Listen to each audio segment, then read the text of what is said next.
This week we saw Strava shuffle the deck chairs yet again in regards to their service offering, and apparently they really weren't that clear on the basics of what's changing. They did release a short list of all the details, however, those have been misinterpreted quite a lot in the media. So what I've read this week in the media, on Facebook posts and popular forum mega threads has been somewhat misleading in regards to exactly what's changed and what is offered now with the free accounts and the paid service. I think a lot of that is because everyone was reporting on this before the changes had rolled out. So there was no hands-on, there was just text, which really wasn't that clear. So this week, after these changes had rolled out to all accounts, I logged into my wife's account, which is a free Strava account with 10 years of data uploaded, and I did a lot of digging around to find out what restrictions were in place and what she could still do with that free account. In short, the sky hasn't fallen. You'll see more of that in a moment. So today isn't about guesswork, there's no rage, there's no BS. It's just straight up hands-on with a free Strava account to see what the restrictions are, what you can still do, and comparing that to my premium account, or subscriber account they now call it. Side note number one, the third-party API changes implemented this week is another topic, and how they implemented these third-party API changes this week is another topic. Again, not something I'm covering today. Side note number two, and I need to hit this one out of the park straight away, segments still exist. Segments have not been paywalled, they have not been removed from either the free or the subscription service. That's been posted a number of times this week. A lot of rage on that. Segments still exist. You'll see more about that in a moment. And to quickly cover off the Strava value debate, which is the hot topic clickbait of this week, and everyone has had their say, people have been asking for my take on things. I'm a Strava subscriber, have been for years. I'm a daily Strava user. I have 17,000 followers on Strava. It is my activity logger. It is my social network to keep people across what I'm up to and to post things about what I'm up to in the Llama Lab and beyond.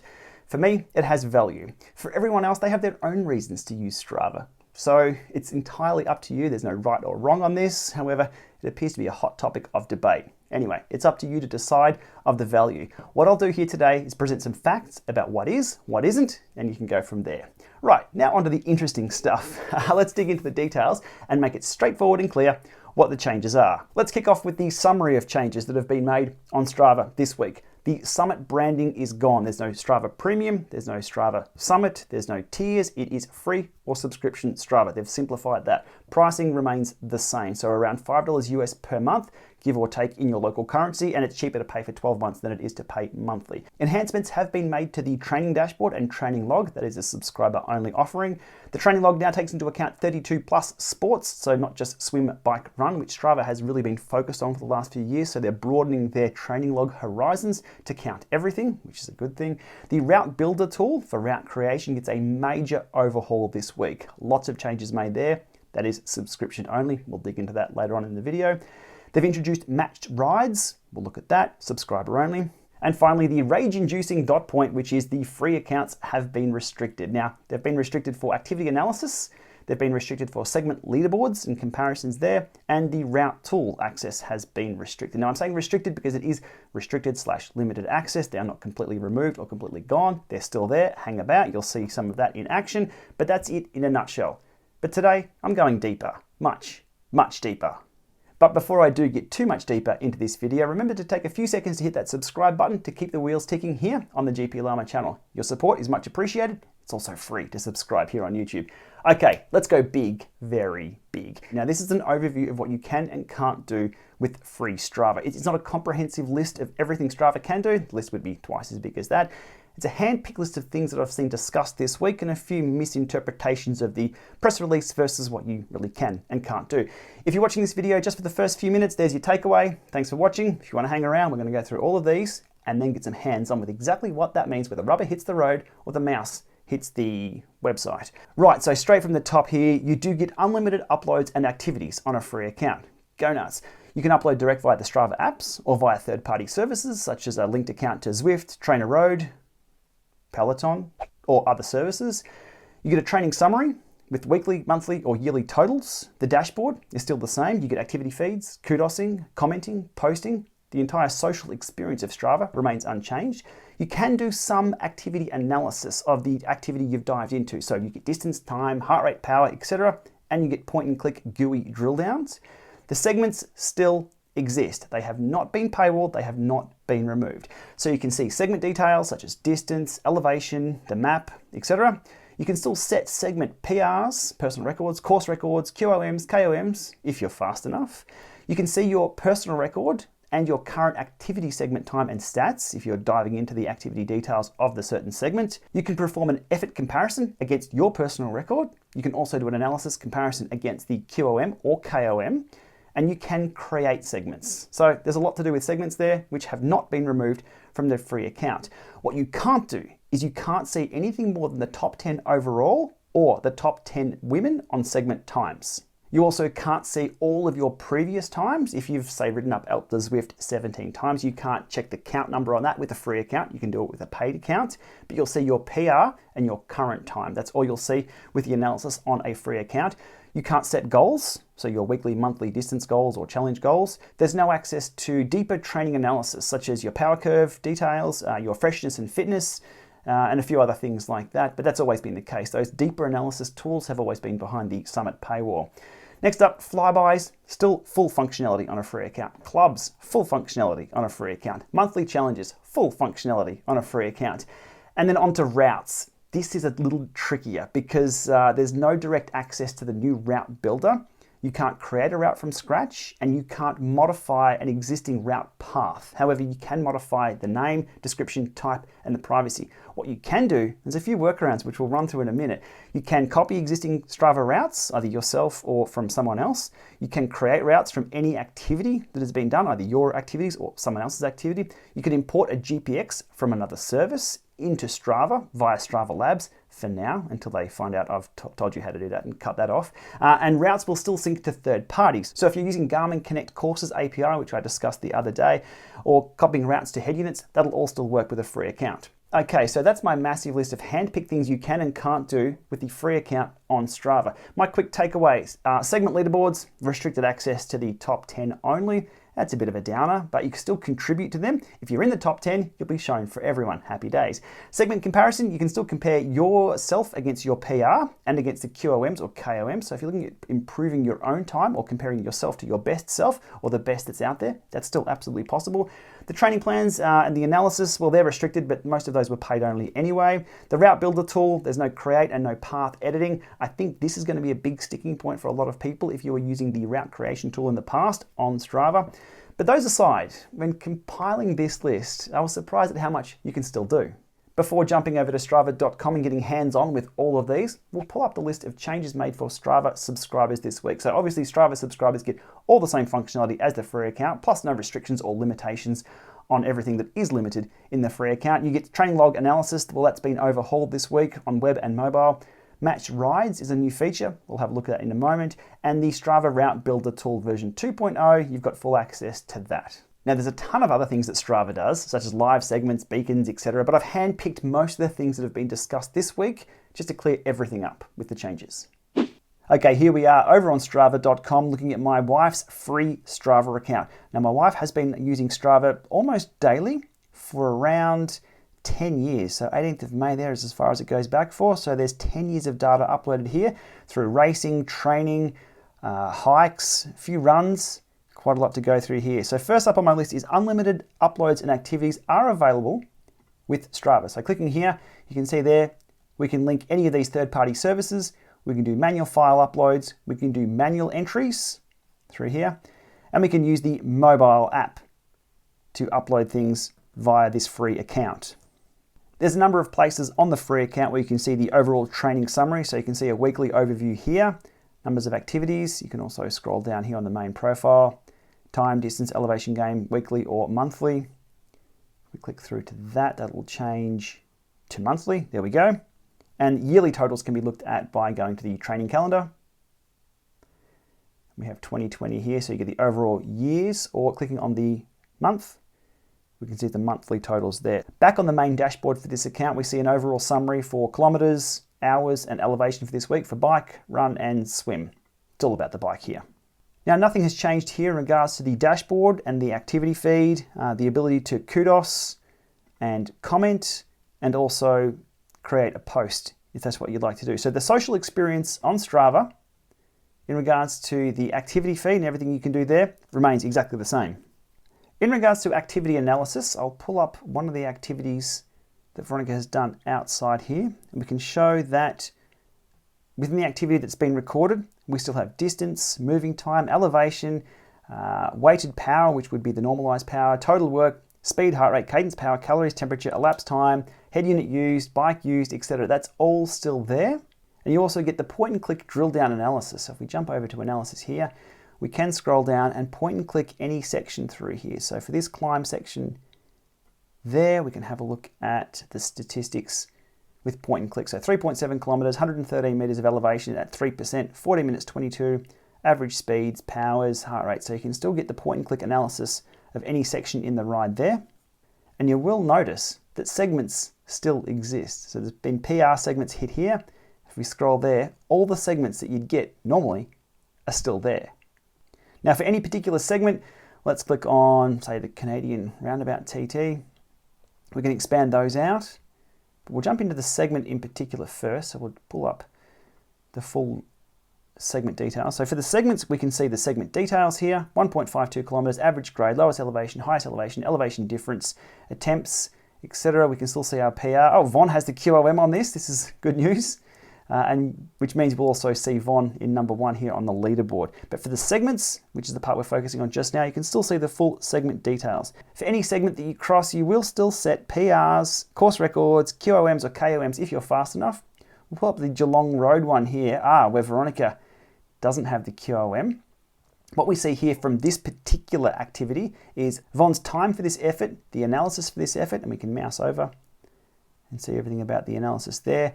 We can see that Von's PR is 8:42. Now, Von wasn't in the top 10 list. You'll still see her PR here. She just wouldn't be listed on the full leaderboard here.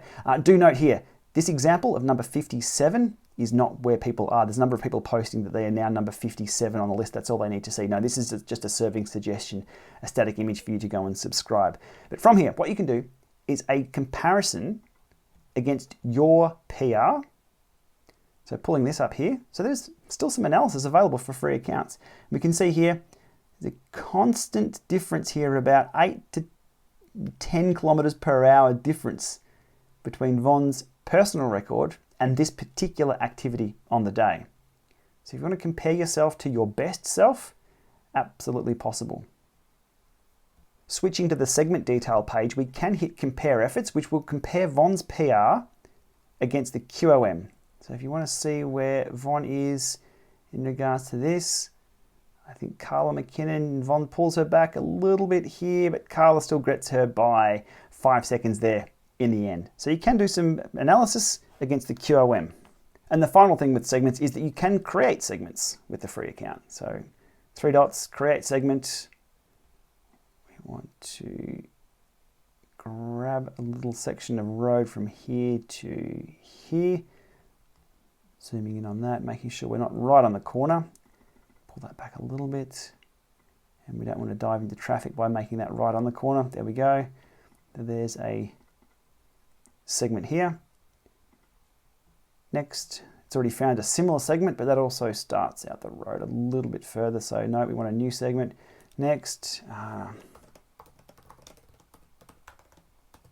L is for llama. Let's make that a public segment. Create. Okay, on refresh, we should be able to scroll down and see our new public segment that we've created. Expanding that out. And it looks like Von currently has the QOM set on that and all the full details. So you can create segments with a free account. As you've no doubt already spotted, the top 10 list is all that's shown for certain segments. So pulling up Sturt Street West here, where Veronica doesn't feature in the top 10, we'll go to the full leaderboard. We get Veronica's all-time PR, all the segment details, but scrolling down for the analysis, we can only see the top 10 times set here for all or for women. It only goes to 8 because there's multiple equal times posted here. So we can't see this year, my results, people I'm following, or anything from the clubs here. So limited analysis of where you compare yourself to everyone else on the list. But again, remembering you still can compare yourself to the QOM with the compare efforts right here. If you want to know how to get yourself to the top spot, you can still do that. Another feature not available on the free account is the ability to set goals, so weekly progress goals, segment goals, or power goals. They will nag you to subscribe to get access to those. Also the case with the training log, training plans, power curve, and freshness and fitness. Next on my free account checklist is the ability to still view flybys in their entirety. Here's Veronica's ride for the other week, and here's where everybody else has ridden. We can mouse over and have a look at where Veronica passed everybody, or where people who were out performing an activity went for the day. Not a bad little loop out around Creswick there. Nice one to follow, that one. So flybys, still full functionality. Access to clubs has not changed. Again, full functionality for that. So there are all the clubs that Veronica is in. We'll click on Llama Army. And there we can see all the details. This week's leaderboards, more than just the top 10 on the leaderboards for clubs. I think that's limited to top 100 all the time anyway. Recent activity, see the members and other posts and things like that. So full club functionality. Monthly challenges, also full functionality there. So if you want to do the set distance challenge or the climbing challenge or the run challenge, May Grand Fondo, you can see here, already joined. Let's click on another one and join. So May, so filtering on ride, and let's go join challenge on that. And there we go, challenge joined. So no changes there whatsoever. So full functionality for monthly challenges set on Strava. Now onto routes, and there have been a few changes here and there are a few restrictions. So you can see here, Veronica has a number of routes already created. They still exist, they're there, but you cannot create a new route from scratch with the new route builder. You get the nag here saying learn more or start the 60-day free trial, but we can't create a new route from scratch. So we'll go back on that. And if we want to edit a route, we are limited in only editing the name, the description, the road type, and the route visibility, but we cannot edit the path of the route at all. So there's the restrictions there on the free account. But it's not all bad news. Let me show you some workarounds of what we can do with the routes here. Using flybys, I found a rider that Veronica passed the other day on her ride, and they have a public account, so not a request to follow account, which means we can see a lot of the details of their ride around Ballarat. But not only can we see the details, we can copy and create a route of their ride. So we'll pull up here, Yendon Loop, and we can say route copy, road, we'll make that private for now, and we can save somebody else's ride to our routes. So now when we go back to My Cycling Routes, again, free account, here we go, route copy, and if we star that, and that's syncing to our devices, we now have the route on our list here. So there's one way to get a route from your activity or someone else's with a public account. The next way is to use Strava Labs. Now here's a tool. This may be cut off in the near future, but for now it still works. If we load up Strava Labs here, GPX to route, so if you use another service to create the route but you still want it in Strava, you can export to GPX and import it. So was loop, we import this one, you can see it mapping the data points here and filling in the gaps, redefining the route. There we go. We make sure this is connected to Veronica's account. I'm in a sandbox here to show you her account versus mine, so that's why that popped up. And here we go. So this is Llama was loop. We make that one private, road, save to my routes. Now you don't have the ability to edit any of that or see anything else within the editor, but there we go. Veronica now has my was loop. We can star that if that's going to be synced down. And I think upon refresh, it should then populate with the segments. There we go.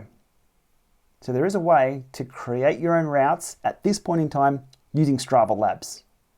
So there's my checklist done for the free account. As you can see, the social experience is still there. Majority of functions and features that you'll be using as a solo rider are all there. If you want that deeper analysis, that's where you jump over to the subscription account. And to show that, here's my account here. So the full subscription service on Strava with a similar amount of data uploaded as Veronica's account. All looks very, very similar. There's a few less nag screens and a few more rides this week, but that's really about it. And we can see there, my feed indicates that Veronica has joined the Lecole Fit for 300 challenge right there. So what's new this week that's been rolled out? Well, training log, let's have a quick look at that on the subscription account that I have. And we can see here that all looks very different. So the 32 more Activities will be color-coded and listed there. I ride either indoors or out.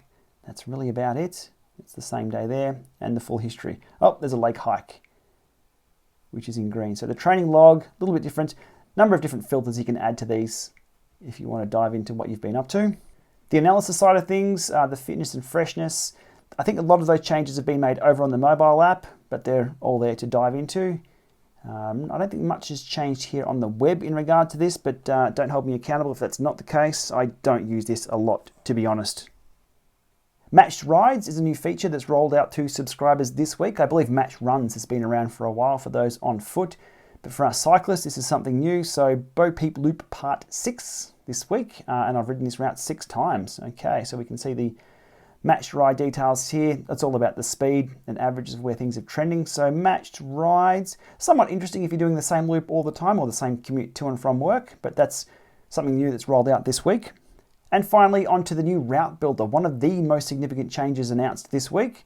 Jumping over here, you can see my existing route set that I have here and my little elephant. Good boy.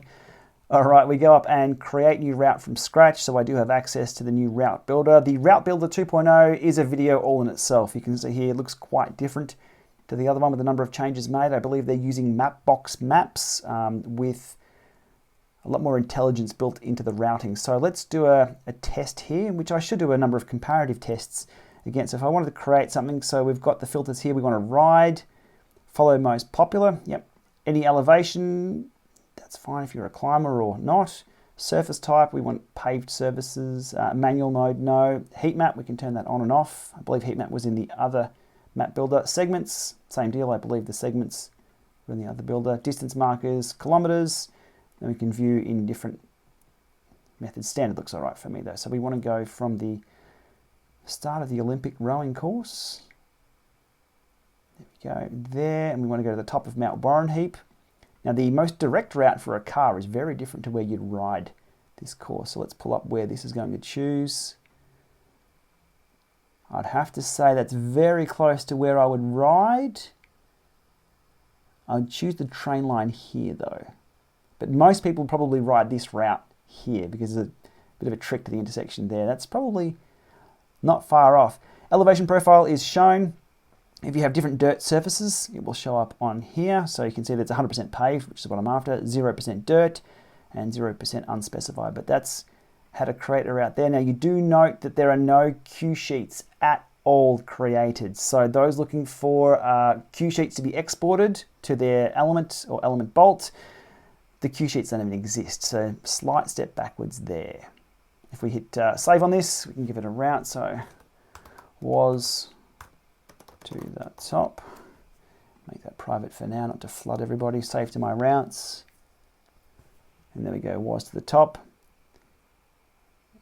Give it a few moments for it to process the segments. And there we go, we've got a number of segments on that there. And we'll do a quick edit to the route that I've just created, which should take us back to the new route builder. Yes, it does. We'll show the elevation profile. Now we'll head over to the other volcano, Mount Buninyong. See if it takes us to the same direction that I would ride. Okay, where is it taking us? So down, yep. That's an interesting little detour there. That's not the main road. Might be popular with mountain bikers, but let's go to paved surfaces on that. There we go, straight through. That was interesting, and that's probably not specified there. That's a bit of a tourist route here, but you can see the difference shown. So not a full comprehensive overview of what Strava can do for a subscriber account, but you get the picture of what the new changes are this week. So there it is, a comprehensive hands-on look at the changes to the Strava experience this week for the end user. My take on things? Well, the sky really hasn't fallen. Well, not too far at all. You can still do a boatload of stuff with the free accounts. And free accounts do have an associated cost for Strava. So data storage, data access, data privacy, data protection, functionality as shown in this video today. There's still a lot of functionality with free accounts. Customer support services, there is an associated cost there. And just to reply to a few comments that I've seen online this week, but Facebook is free. Sure, but the social aspects of Strava are still free. But they sell my data? Sure, but let's be honest, your data points really aren't worth a lot. Billions of data points may be, but your single data point isn't really worth a lot at all. And the last common quote that I see is that they should plaster the service with ads and make it free. When's the last time anybody wanted more advertisements online? I think we want less. So for me, that's definitely not the answer. As I said at the start of the video today, Strava's value is a very personal thing. It depends how much you use it and what features you use. Hopefully today's video has cleared up what you can and can't do with a free account, and maybe whether it's worth going to a subscriber account. So that's that for today. Hopefully you found this video informative. If so, give it a thumbs up and remember to hit that subscribe button if you're not already a subscriber. We'll see you soon.